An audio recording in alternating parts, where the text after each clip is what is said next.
Mindset. Written by Dweck. Summary. What if you were offered practical and easy-to-use advice on how to change aspects of your life?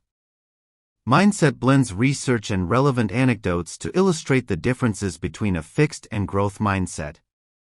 Drawing from contexts such as sport, business, relationships, and education, she explains why we all need to adopt a growth mindset. Dweck, a world-renowned professor of psychology at Stanford University, presents a convincing argument that we can change our lives by changing the way we think. By combining different contexts with practical advice on developing a growth mindset, she provides strategies that can help us become significantly better at any task we tackle. Furthermore, she emphasizes how to encourage and nurture this behavior in children. Dr. Dweck has a clear focus on growth, which she has developed over many years of psychological research. As a young researcher, her pivotal aha moment happened while observing two children trying to solve increasingly complex puzzles. While engaging in a challenging puzzle, one 10-year-old exclaimed, "I love a challenge," while the other remarked, "I was hoping this would be informative." These different reactions intrigued her. Why do some people frame failure as a challenge and a valuable learning opportunity, while others see their abilities as carved in stone? This central question became the inspiration for her life's work. Let's briefly explore what characterizes a growth mindset as opposed to one that's fixed. Dweck uses this to emphasize the positive impact of building a growth mindset. She gives us practical ideas about changing our perspectives and those of the children in our care. Growth versus fixed mindsets. Dweck's observations from the puzzle-solving exercise contribute to understanding what she describes as a growth mindset. This is a conviction that our innate mental abilities and personal qualities can change and grow, mainly if we apply ourselves and learn from experiences.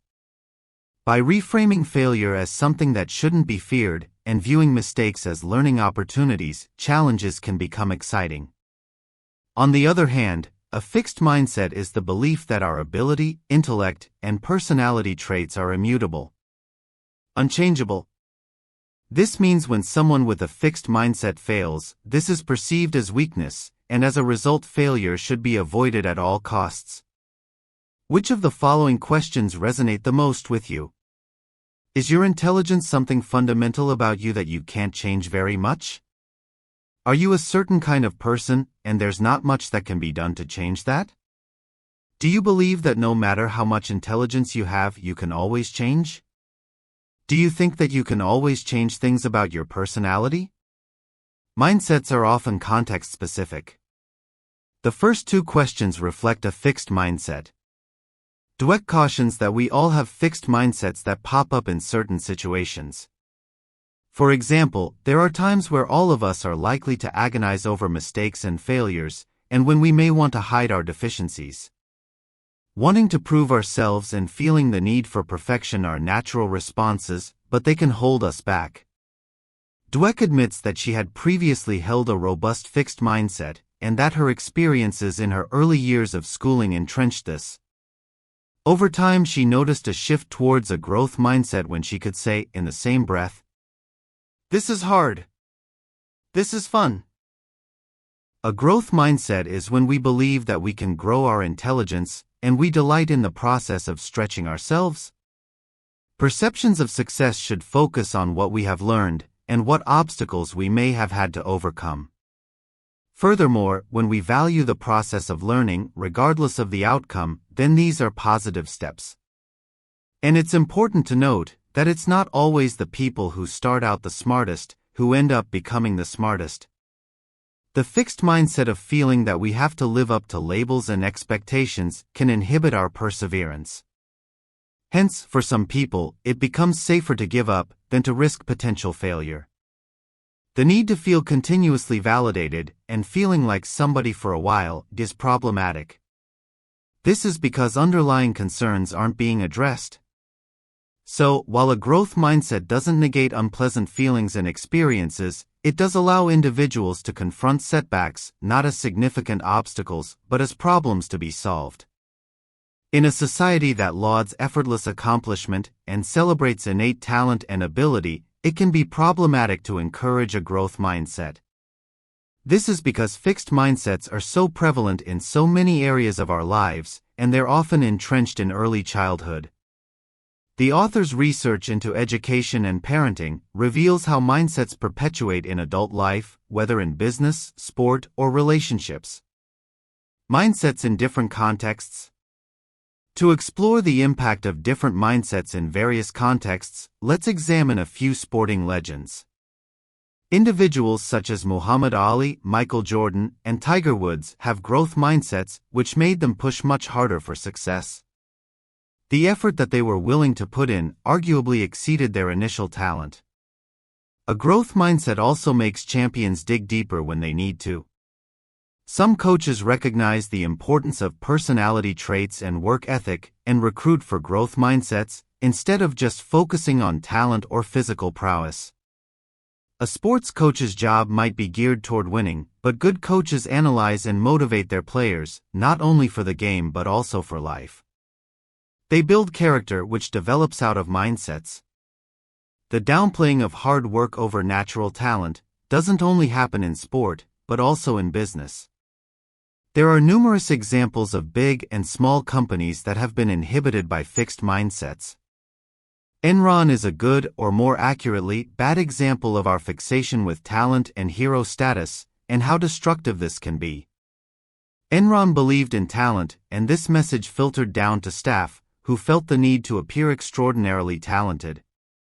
Keeping them in a fixed mindset made them less likely to admit to deficiencies and more inclined to cover up than to self-correct. In another example, Lee Iacocca, CEO of Chrysler Motors, suffered from what's referred to as a CEO disease. So-called CEO disease is the mindset where leaders apply their strengths to achieve fast and visible results, and they don't acknowledge or build on weaknesses.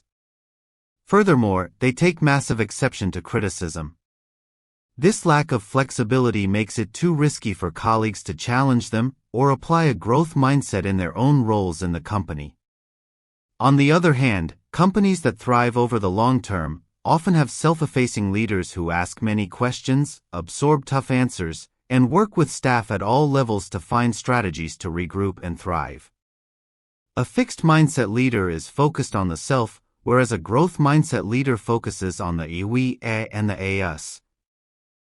In their study of particular Fortune 500 and Fortune 1000 companies, researchers found that when employees perceived their organization as having a growth mindset culture, they felt more empowered and committed to the business. Interestingly, supervisors in these companies saw their staff as having more potential than their managerial counterparts in fixed mindset companies.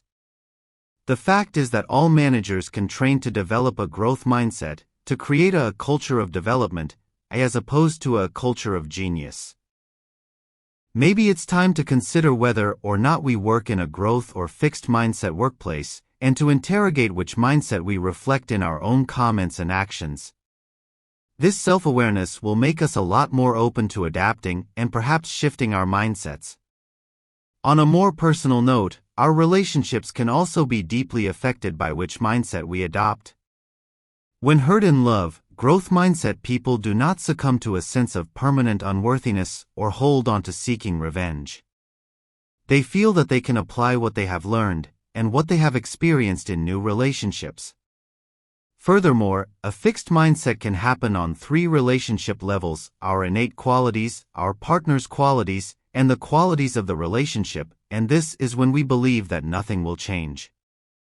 As with everything else, relationships are not perfect, and they frequently demand flexibility, open-mindedness, and hard work. Encouraging growth mindsets in children. Encouraging growth mindsets in children is paramount, and education and parenting are crucial aspects of this development. The belief that underpins a growth mindset when dealing with children is that it's parents and educators who should be wholeheartedly committed to this development. People wrongly assume that emphasizing a growth mindset may mean compromising on high standards. However, changing our approach to children's learning doesn't mean giving up on excellence. Instead, the idea is to create healthy pathways for learning and education. So while congratulating excellence by saying, "You're so brilliant, you got an A without even studying," is well-intentioned, it can also be harmful.